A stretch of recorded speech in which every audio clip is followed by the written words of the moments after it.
అందరికీ జై శ్రీరామ్. ఏదైతే నిన్న బ్రాహ్మణవాడలో నిర్వహించిన కమిటీలో భాగంగా అఖిలపక్షం కమిటీ అని చెప్పి పిలుపునివ్వడం జరిగింది. అఖిలపక్షం ఆధ్వర్యంలో మరియు అన్ని వినాయక మండపాలు మరియు దుర్గా మండపాలు వాళ్ళు వచ్చి మొన్న జరిగిన ఇష్యూ గురించి మాట్లాడదామని చెప్పి చర్చ పెట్టడం జరిగింది. ఆ చర్చలో భాగంగా అన్ని పార్టీల నాయకులు పాల్గొన్నారు.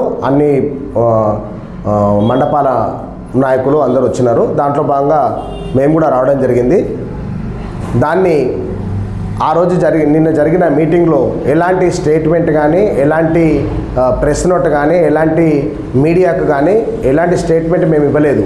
విశ్వ హిందూ పరిషత్ తరఫున అని చెప్పి కొందరు, లేకపోతే కొందరు హిందూ ఉత్సవ కమిటీ అధ్యక్షులు ఆకుల సంతోష్ కుమార్ అని చెప్పి పేపర్లలో కానివ్వండి, లేకపోతే గ్రూపులలో కానివ్వండి బంధుకు పిలుపు అని చెప్పి ఇస్తున్నారు. దానికి మా విశ్వ హిందూ పరిషత్కి ఎలాంటి సంబంధం లేదు.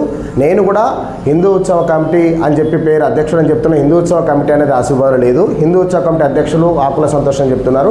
నేను విశ్వ హిందూ పరిషత్ కార్యదర్శిని. విశ్వ హిందూ పరిషత్ కొమరంభీం జిల్లా సపరేట్ అంటూ లేదు. మంచిర్యాల జిల్లా కేంద్రంగానే కొమరంభీం జిల్లా కూడా ఉంటుంది. కొమరంభీం జిల్లాకు అధ్యక్షులు ఉండరు. మంచిర్యాల జిల్లా అధ్యక్షులే కొమరంభీం జిల్లా అధ్యక్షులు ఉంటారు. మాది ప్రఖండాలుగా విభజించబడి ఉంటుంది. ఏదైతే నిన్న జరిగిన మీటింగ్లో అందరం కలిసి ఒక ఉత్సవ కమిటీ ఏర్పాటు చేసుకొని ఉత్సవ కమిటీ ఆధ్వర్యంలో ముందుకు పోదామని చెప్పి నిర్ణయం తీసుకోవడం జరిగింది. ఆ నిర్ణయం కూడా పూర్తిగా ఇంకా ఏంటి అసలు ఈ సమావేశంలో చర్చల తర్వాత ఏం చేయాలి ఏంటి అనేది ఏం కార్యాచరణ రూపొందించకుండానే ఎవరికి ఇష్టం ఉన్నట్టుగా వాళ్ళు మార్కెట్కి వెళ్ళేసి బంద్ అని చెప్పడము, దాని తర్వాత పేపర్లలో వచ్చేసి రేపు బంధుకు పిలిపిస్తున్నాం. మనకి సరే బంధు ఎవరిష్టం, ఎవరి మనోభావాలు ఎట్లున్నాయి, ఎవరి బంధు వాళ్ళు పాటించుకోవచ్చు. బంధులో పాల్గొనకపోయినా వాళ్ళ ఇష్టం, ఎవరి ఇష్టం వాళ్ళు.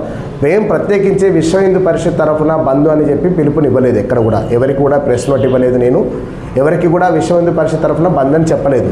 కానీ హిందూ ఉత్సవ కమిటీ అధ్యక్షులు అని చెప్పి నా పేరు మీద అలా ప్రచురించడము నేను దాన్ని పూర్తిగా వ్యతిరేకిస్తున్నా. అది తెలుసో తెలియకో మరి మీకు ప్రెస్ నోట్ ఎవరిచ్చారు, అది నేను మాత్రం మీకు ఎవరికి ప్రెస్ నోట్ ఇవ్వలేదు.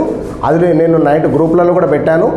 ఎందుకంటే ఒక కమిటీ ఆధ్వర్యంలో ఏదైనా మీటింగ్ అనేది జరిగితే ఒక కమిటీ అనేది ఉంటే ఆ కమిటీ యొక్క గైడ్లైన్స్ ప్రకారము ర్యాలీలో వెళ్ళినా కానీ, లేకపోతే రేపు బంద్లో పాల్గొన్న పిల్లలు ఎవరైనా ఉంటారు, ఏదైనా అనివార్య కారణాలు జరిగితే దానికి బాధ్యులు ఎవరు అని అడుగుతున్నాను నేను.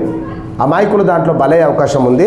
దానికి అసలు ఈ అధ్యక్షులు ఎవరు, దానికి సంబంధించిన అదేం జరగకుండా ఎవరి ఇష్ట ప్రకారం వాళ్ళు చేస్తున్నారు. నేను కూడా హిందూ బంధువుగా అట్లా సపోర్ట్ చేస్తున్నాను దానికి. కానీ హిందూ ఉత్సవ కమిటీ అధ్యక్షులను పెట్టడానికి మాత్రం నేను పూర్తిగా వ్యతిరేకిస్తున్నా. నేను విశ్వ హిందూ పరిషత్ కార్యదర్శిని. నేను విశ్వ హిందూ పరిషత్ కార్యదర్శిగా స్టేట్మెంట్ మాత్రం ఇవ్వలేదు, గమనించగలరు.